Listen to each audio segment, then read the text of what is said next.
Hello বন্ধুরা, দেখো শনি পুজো হওয়া আছে আমাদের বাড়িতে। কতগুলো মানুষ আমাদের বাড়িতে পূজার আয়োজন করতে আসছে। শনি ঠাকুরদের ওদের ভালোবাসো, তোমরা লাইক করো।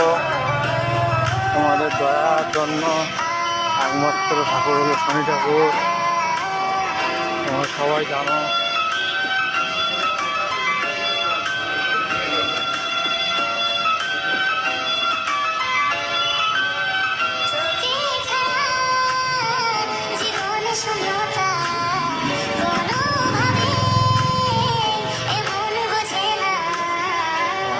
ঠাকুর হলো শনি ঠাকুর, ঠাকুর হলো শ্রেষ্ঠ ঠাকুর, হলো একমাত্র ঠাকুর, সেই সুন্দর জায়গা।